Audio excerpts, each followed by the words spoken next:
성경을 읽다 보면 이게 비유 같기도 하고 수수께끼 같기도 하고 이게 도대체 뭔가 그런 부분들이 종종 있어요. 예수님께서도 비유로 말씀하신 다음에 도대체 이 비유를 알아듣질 못하니까 또 비유를 다시 설명하는 그런 부분들도 있잖아요. 삼손이 수수께끼를 낸 것처럼 이렇게 말씀을 보면 하나님이 말씀하시는데 마치 수수께끼 같아서 이게 뭘 뜻하는 거지? 그런 생각을 가질 때도 종종 있어요. 그런데 이 에스겔 17장에 보면 그런 모습들이 나와 있어요. 이미 17장 앞부분에서 하나님께서 약속하신 것들, 하나님께서 또 이렇게 말씀하신 것들을 이후에 어떻게 진행될 것인지, 어떤 결과가 나타날 것인지 또 오늘 본문이 그 해답을 또 주고 있는데, 이 강대국들, 이 당시 에스겔이 사역하던 이 당시 강대국은 바로 바벨론이에요. 이 바벨론이라는 강대국, 그 다음에 애굽, 바벨론과 애굽 사이에 이스라엘이 끼어 있는 거죠. 우리나라도 미국과 일본이라는 강대국, 그 다음에 중국과 러시아라는 이 강대국, 이 사이에 우리 한반도가 끼어 있잖아요. 그러니까 우리가 뭔가 하려고 해도 이 양쪽의 4대 강대국을 이렇게 쳐다봐야 돼요. 미국만 바라보고 경제 성장을 하려고 하면 이 또 중국이 또 가만 안 놔두고, 또 중국하고 좀 더 친해져서 우리가 수출하려고 하면 또 미국이 가만 안 놔두고, 그래서 우리나라는 하여튼 지정학적으로든 뭐든 하여튼 너무나 사실 힘들어요. 누가 대통령을 하든 이게 4대 강대국과의 이 관계를 어떻게 하느냐에 따라서 잘못하면 양쪽에서 다 공격받을 수 있고 하여튼 쉽지는 않은 그런 상황 속에 있어요. 그러니까 에스겔이 사역하는 이 시대도 바벨론이라는 강대국과 애굽이라는 이 강대국 사이에서 이게 막 눈치를 보는 거죠. 누구의 힘을 또 누구를 더 의지할까, 이제 그런 눈치 보는 게임들이 있는데, 결국 오늘 본문에 보면 히드기야 왕이 이렇게 양국의 사이 속에서 바벨론의 포로로 붙잡혀 있으면서 바벨론 왕이 히드기야를 왕으로 세워줬음에도 불구하고 나중에는 어떻게 해요? 이 바벨론을 배반하고 애굽 왕과 이렇게 좀 결탁한다고요. 이게 나중에 알려져 가지고 히드기야는 완전히 또 엄청난 고통을 당하는 그런 과정들이 이어지고 있어요. 그래서 이렇게 애굽 강대국들과 또 유대의 왕들이 이렇게 서로에 대한 배신과 특별히 하나님과의 약속, 하나님의 명령에 대해서 어떻게 반응하냐에 따라서 그들의 미래가 어떻게 펼쳐지는가, 이제 성경이 기록하고 있는 거예요. 그래서 우리가 드러난 비밀, 이건 뭐예요? 하나님과 화평하고 하나님의 말씀에 순종하면 복을 받고 하나님의 말씀에 불순종하면 멸망당한다. 이게 드러난 비밀이잖아요. 사실 비밀 같지도 않은 비밀이잖아요. 하나님께서 이미 약속했잖아요. 비밀이라고 말하지만 다 누구나 드러난 그런 상황이잖아요. 그렇죠? 일반적으로 강한 자는 영원히 강하고 약한 자는 일어서기 힘든 것. 역사를 보더라도 거의 그런 경우들이 좀 많이 있어요. 약소국들은 계속해서 약해서 어려움을 당하는 것. 그런데 하나님은 어떤 분이시냐? 이 강대국, 이 약소국, 이들을 완전히 바꿀 수 있는 분, 그분이 하나님이시다. 강대국인데 그 강대국의 힘을 가지고 교만할 때 하나님께서는 완전히 멸망시키는, 연약한 나라인데 연약한 나라들이 하나님을 의지할 때 그 연약한 나라들이 강대국과의 싸움 속에서 어떻게 승리하는지, 이 모든 역사를 주관하는 건 누구냐? 하나님이라. 하나님. 그러니까 강대국이라고 교만할 이유도 없고 약소국가라고 해가지고 이렇게 뭐 너무 다운될 필요도 없다. 중요한 것은 내가 강대국이냐 약소국가냐, 이게 중요한 것이 아니라 어떻게 하나님의 말씀에 순종하냐, 여기에 미래들이 달려있다는 것을 성경이 기록하고 있는 거예요. 그렇죠? 하나님은 인간의 성공과 실패, 또 풍요와 궁핍, 이것도 마찬가지로 주관하시는 거예요. 강대국, 약소국가 이것만 주관하는 것이 아니라 인생의 모든 것들도 주관하신다. 그렇기 때문에 하나님이 우리의 주인이라는 이 고백은 우리에게 있어서, 또 신앙생활을 하는 사람에게 있어서 굉장히 중요한 거죠. 자, 그러면 이런 상황 속에서 성도들이 어떤 자세를 가져야 될까? 가장 중요한 것은 하나님의 주권에 자신을 겸손하게 낮추는 거예요. 하나님의 주권을 인정한다고 한다면, 이 드러난 비밀이 뭔지를 안다고 한다면 하나님 앞에서 우리는 어떻게 된다고요? 겸손해야 돼. 겸손. 하나님 앞에 겸손한 것이, 이것이 살 길이다. 성경 말씀하고 있어요. 겸손은 하나님의 주권을 존중하고 인정하는 거예요. 하나님의 주권을 존중하고 인정할 때 하나님께서 그들을 어떻게 돌보시고 어떻게 이끄시는가 그잖아요. 하나님은 높은 나무를 낮추고 낮은 나무를 높이신다 말씀하시잖아요. 자, 오늘 보면 에스겔 17장 24절 말씀 우리 함께 읽겠습니다. 들의 모든 나무가 나 여호와는 높은 나무를 낮추고 낮은 나무를 높이며 푸른 나무를 말리고 마른 나무를 무성하게 하는 줄 알리라. 나 여호와는 말하고 이르느니라 하라 그랬잖아요. 여기 분명히 말씀하고 있잖아요. 들의 모든 나무, 높은 나무는 낮추고 낮은 나무는 높이며 푸른 나무는 말리고 마른 나무는 무성하게 하는 줄 누가요? 하나님이 하나님이 나 여호와가 이런 권리, 이런 주권을 가지고 있다 그런 거예요. 그렇기 때문에 우리는 하나님 앞에 겸손해야 된다는 거예요. 여기서 높은 나무, 이것은 누구를 상징하는 거예요? 그 당시 이스라엘 왕들, 높은 사람들이죠. 이스라엘 왕들 누구보다 높은 사람들. 바벨론과 같은 강대국 높은 사람들이죠. 세상에서 성공한 사람들 높은 나무죠. 어떤 이유로든 이런 사람들은, 높은 자리에 있는 사람들은 뭐가 마음속에 들어와요? 교만한 마음이 들어요. 교만한 마음. 자기도 모르게 스물스물 교만한 마음이 들어올 수 있다고요. 이렇게 자기 마음속에 자기가 좀 강대국이라고, 자기가 좀 성공했다고, 자기가 위치가 왕이라고 이런 교만한 마음을 갖고 있는 사람들, 이 사람들이 다 모두예요? 모두 다 뭐예요? 높은 나무에서 높은 나무. 근데 하나님은 이렇게 높은 나무의 사람들을 완전히 내동댕 친다. 완전히 낮추실 수 있다. 그렇게 말하는 거예요. 그렇죠? 그래서 하나님은 교만한 자를 싫어하신다. 그렇죠? 바벨론 왕의 손을 통해서 시드기야 왕이 왕으로 세워지잖아요. 그렇죠? 바벨론하고 또 언약을 맺죠. 그런데 시드기야는 그 언약을 잊어버리고 완전 저버려. 애굽의 왕과 결탁해서 애굽을 통해서 어떻게 한번 해볼까 이런 생각을 꾀하죠. 반역을 꾀하다가 결국 다 들통나잖아요. 그렇죠?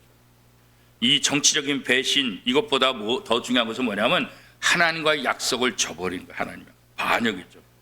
불순종은 하나님의 뜻을 거역한 교만이다. 이렇게 말할 수 있어요. 성경은 분명하고 단호하게 말하고 있어요. 뭐라고요? 교만은 패망의 앞잡이라고. 잠언 16장 18절 말씀 우리 함께 읽겠습니다. 시작. 교만은 패망의 선봉이요 거만한 마음은 넘어짐의 앞잡이니라. 우리 주변에도 보면, 또 뉴스를 보면 이게 다 나오잖아요. 교만한 사람이 한순간에 무너진 거죠. 뭐 큰 소리 치고, 최근에도 보면 여권에 아주 실세였고 정치 막강한 힘을 갖고 있는 사람이 하루아침에 나락으로 떨어져 가지고 경찰서 사 받고 있고, 뭐 아들 문제, 자녀들 문제, 뭐 하여튼 뭐 비리가 한두 가지가 아니에요. 완전히 나락으로. 여권에 실세였었는데 한순간에 그냥 죄인으로 떨어져가는 그런 모습들 보게 되잖아요. 다 뭐예요? 그분 이렇게 뉴스 나올 때 보면 굉장히 하여튼 교만한, 거만한 그런 말투나 이런 것들 보면 뭐 아나무인격으로 그런 모습들이 이렇게 나온다고. 여당뿐이겠어요? 야당도 과거에 마찬가지죠. 여당이든 야당이든 나름대로 자기가 어떤 힘을 갖고 있다 생각하면 이게 막 거만한 마음을 가지고 막 자꾸 무너뜨리는 그런 모습들. 하나님은 이렇게 교만한 사람, 너무 거만한 사람 다 무너뜨려. 하나님 그런 사람들 좋아하지 않는다. 그죠? 교만한 마음은 하나님보다 자신을 더 신뢰하는 거예요.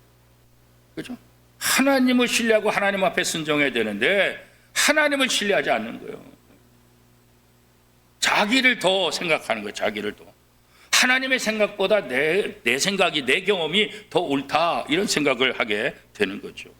그래서 결국 하나님보다 자기를 신뢰하는 게 되면 이렇게 넘어지게 되고 또 다 무너질 수밖에 없다 그런 거예요. 반면에 낮은 나무는 그럼 누구를 얘기할까요? 약한 사람, 약소국가, 힘이 없는 사람, 그죠? 보잘것없는 사람, 남들에게 손가락질 당했을 때 그 남들에게 무시당하는 사람, 그잖아요. 그런 사람들. 그런데 하나님은 높은 나무는 완전히 내동댕이 치고 땅에 떨어지게 하고 이 낮은 나무는 어떻게 해요? 내가 올려줄 것이다. 그 대표적인 게 이스라엘 아니겠어요? 바벨론에 치고 애굽에 치고 뭐 사방에 다 치고 그러잖아요. 그죠? 그런데 하나님께서 그를 돌보시니까 바벨론에 포로로 붙잡혀 갔어도 애굽에 붙잡혀 갔어도 강대국들이 아무리 난리를 쳐도 결국은 마지막 살아남는 건 뭐예요? 이스라엘이지. 아니 그 강대국 입장에서 볼 때는 이스라엘 우습잖아요. 별 볼 일 없잖아요. 그죠? 근데 이기지 못하는 거예요. 근데 이 이스라엘이 승승장구하는 거예요. 그죠? 가나안 정복 전쟁할 때도 어떻게 해요? 라합이 왜 정탐꾼을 숨겨줬어요? 소문을 들었잖아요. 저 이스라엘이 이 하나님이 함께 하셔서 그 하나님이 도우셔서 전쟁에 지지 않고 승승장구하며 여기까지 온다. 저 작은 나라. 그죠? 성경에 이스라엘이 있다고 한다면 요즘에 우리나라가 좀 그런 것 같아요. 우리나라 별 볼 일 없잖아요. 이 한반도 그것도 두동강이 난 작은 땅덩어리 있잖아요. 우리나라 같은 나라들이 전 세계에 얼마나 많아요. 그죠? 6.25 때 우리보다 잘 사는 나라가 얼마나 많아요. 이디오피아도 우리를 도와줬고 그죠? 필리핀 우리보다 훨씬 더 잘 살았고 그죠? 우리가 형편없어요. 형편없었다고 그죠? 형편없는 그것도 전쟁을 해서 두동강이 날 수밖에 없는 거예요. 그런데 저 한반도 그것도 반쪽짜리의 대한민국 무슨 강력한 힘이 있는지 무슨 강력. 다양한 부분에서 전 세계 우승을 차지하고 전 세계를 성도하는 그런 모습들 그렇잖아요. 이거 참 신기해 신기해. 아마 저 외국에서 생각할 때도 신기할 거예요. 아니 조그만 저 한반도 별로 힘도 없는데 아유 모든 부분에 뭐 스포츠면 스포츠 뭐 K-팝 뭐 이런 거 또 요즘은 저 노벨상까지도 또 점령하게 되고 그렇잖아요. 이게 뭐 다양한 부분에 다양한 뭐 말도 안 되잖아요. 말도 안 되죠. 그래서 이 우리나라를 싸우고 있는 미국 그죠? 일본, 소련, 러시아, 중국 그렇잖아요. 그런데 한반도 조그만 나라는 그 사람들을 다 무시해. 예, 다 무시해. 그래서 필리핀 사람이나 베트남 사람들 또 다른 나라 사람들은 베트남 사람, 필리핀 사람 이렇게 말하는데 미국 사람은 뭐라 그래요? 미국 놈. 일본 사람은 뭐래? 일본 놈. 중국 사람은 중국 놈. 러시아는 소련 놈. 남들이 볼 땐 저 다른 나라에서 볼 땐 신기하다는 거야. 저 강대국한테 잘 보여야 되는데 저 조그만 나라랑 그냥 그 강대국 네 나라를 전부 다 이 무슨 놈 빼놈 뭐 이게 다. 야, 그 강대국을 저렇게 부른 나라는 대한민국밖에 없대. 대한민국밖에 없대. 그 왜 그럴까? 140년 전 복음이 이 땅에 들어오면서 복음을 통해서 대한민국이 점씩 변화되는. 물론 기독교 국가는 아니지만 기독교 국가처럼 그렇잖아요. 기독교인들이 어마어마한 영향을 띠고 이 복음의 영향력이 얼마나 대단한지 그렇죠. 정치인들은 다 자기네가 잘나서 대한민국을 이렇게까지 왔다고 생각하지만 제가 생각할 때는 이게 하나님의 은혜라고. 일제강점기 속에서도 대한독립 만세를 외쳤던 수많은 기독교인들 자신의 생명을 걸고 그랬잖아요. 6.25 전쟁 속에서도 교회를 끝까지 지키기 위해서 헌신한 사람들 그렇죠. 도처에서 예수 믿는 사람들을 통해서 기도하며 나라를 위해서 부르짖는 그런 모습들이 있었기 때문에 하나님께서 이 약한 대한민국을 들어쓰시고 오늘 전 세계에 선한 영향력을 끼치고 있는 것 아닌가 그죠? 그런데 오늘 우리의 모습을 보면 이제 교만이 들어가는 거예요. 우리가 대한민국이 1등 국가인데 뭐 선진국에 들어가는데 이런 교만한 마음이 우리 속에 점점 들어가면 순간적으로 낮은 나무가 아니라 높은 나무가 되어서 한순간에 무너질 수 있다는 거예요. 하나님의 주권을 인정하면 하나님 앞에 되게 겸손한 마음, 겸손한 자세, 이게 바로 우리가 하나님 앞에 사랑받는 가장 중요한 것이라고. 하나님의 주권을 인정하고 하나님께 우리의 삶을 맡기고 그렇죠. 겸손히 하나님 앞에 나가 순종하는 것 그렇죠. 이게 참된 믿음 아니겠어요, 그렇죠? 하나님이 이렇게 겸손한 자들에게 은혜와 복을 베풀어 주신다. 성경 수많은 곳에서 이 말씀을 반복해서 얘기하고 있잖아요. 그렇죠? 나의 생각과 나의 계획이 아무리 좋아 보여도 하나님의 뜻이 아니라고 한다면 과감히 포기할 수 있는 것, 그게 믿음이라고요. 내려놓을 수 있는 것, 이게 믿음이라고 하죠. 그게 바로 진짜 용기라고요. 내가 하니까 끝까지 뭐 남들이 반대해도 절대로 내 목에 칼이 드러난 이게 용기가 아니라, 이게 하나님의 뜻이 아니라고 한다면 내가 계획하고 내가 생각하고 내가 많은 고생을 했다 할지라도 과감히 내려놓는 것, 그게 진짜 용기라고. 그게 하나님 앞에 겸손한 것, 이게 진짜 용기죠. 그죠? 하나님의 뜻 앞에 순종하는 삶. 하나님은 이렇게 순종하는 자들에게 복을 주시고 그들을 사용하신다. 이게 바로 드러난 비밀 아니겠어요? 그죠?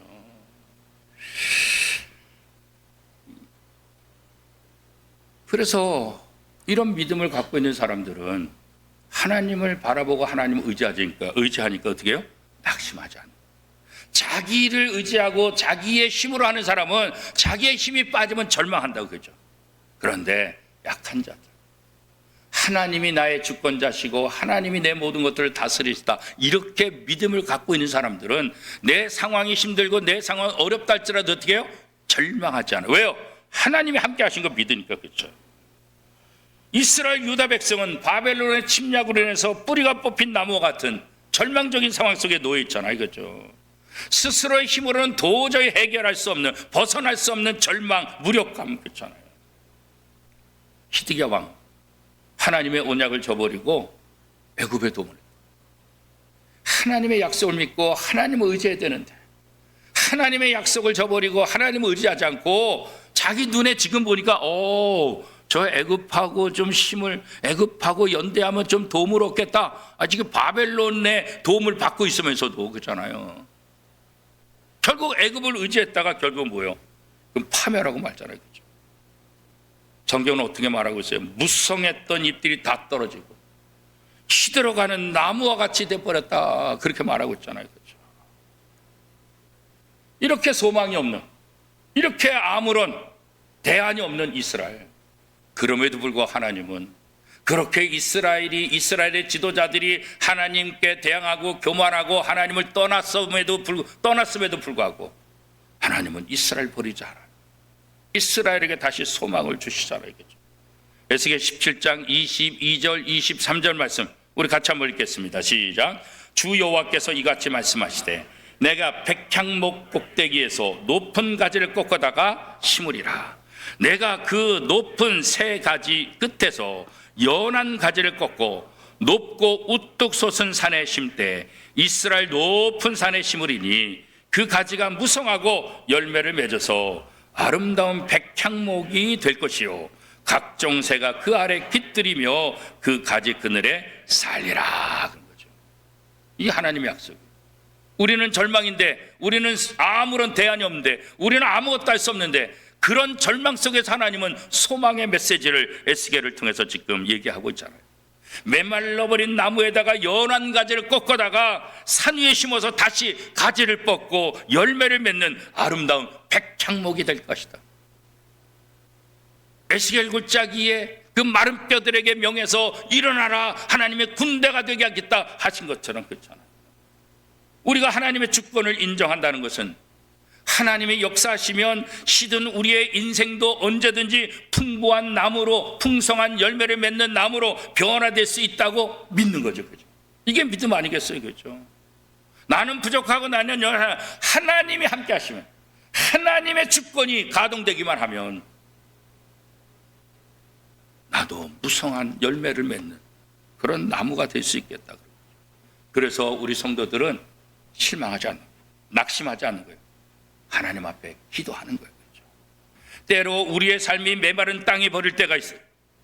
메마른 땅과 같이 너무나 힘들고 너무나 어려운 그런 상황 속에 우리가 노출될 수 있죠.